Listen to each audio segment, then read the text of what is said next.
With the release of Star Wars Episode 8, The Last Jedi, it's a perfect time to give you guys my ranking on all 9 Star Wars movies.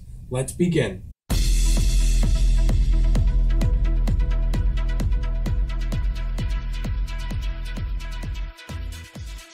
What's going on, guys? Ryan O'Toole back here again, giving you guys another ranking. Star Wars The Last Jedi finally came out in theaters this weekend, and I'm going to be giving you guys my ranking on all 9 Star Wars movies. The prequel trilogy, the original trilogy, the 2 new ones, and Rogue One, ranking all 9 of them. I'm not including the animated Star Wars movies like the Clone Wars, or not the Star Wars Holiday Special, the Ewok Special. These are the 9 original Star Wars movies that have been theatrically released. But before we get to my ranking, guys, let me know your rankings down below in the comments section. Let's talk Star Wars, guys. No spoilers for The Last Jedi, please. It's a new release. Please be respectful to those who have not seen The Last Jedi yet. Let's talk about Star Wars, and let's get started with my ranking. Coming in at number 9 is Star Wars Episode 2, Attack of the Clones. No surprises here. Everybody pretty much agrees with me. This is the worst Star Wars movie out of the 9. And going into this movie, I really hoped it would be better than Phantom Menace, and it's worse. The dialogue in this movie is even worse, and the love story between Anakin and Padme is absolutely horrible. Very creepy vibes from Anakin once again. Hayden Christensen was poorly miscast, and the whole movie was just boring altogether with exposition dialogue scenes with the Jedi Council. Very forgettable action sequences. The battle on Geonosis was entertaining. Count Dooku was cool, but the rest of the movie was just dull. Coming in at number 8 is Star Wars Episode 1, The Phantom Menace. Now, The Phantom Menace, again, it's very boring and dull.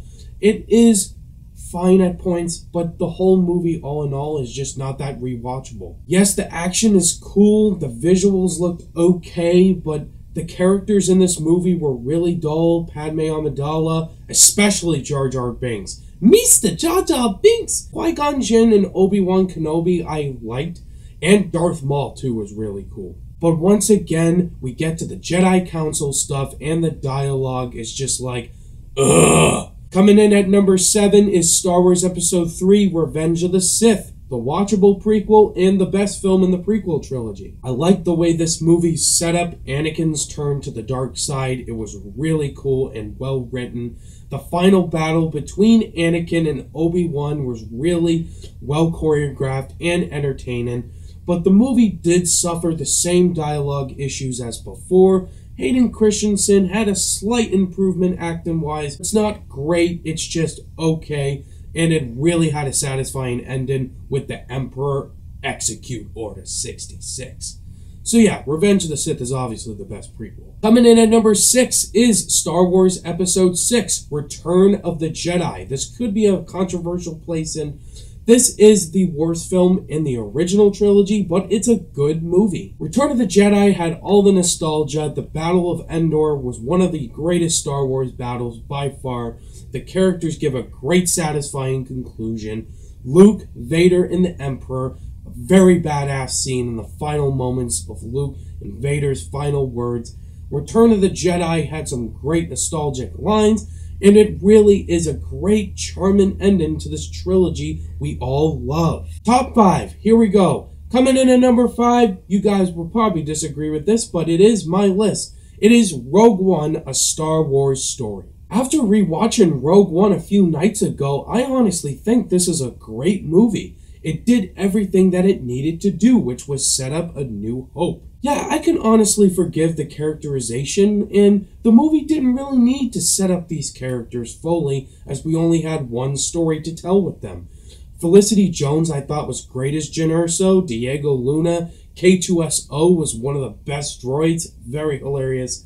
And Darth Vader, even though the scenes he was in were very satisfying, the final third act of this movie is incredible. Rogue One, I think it is a great prequel in the Star Wars franchise. Coming in at number 4 is Star Wars Episode 7, The Force Awakens.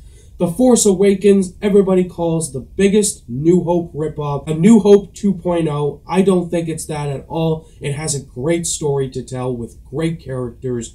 Rey, Finn, Kylo Ren, and Poe Dameron. Great new introductions to them.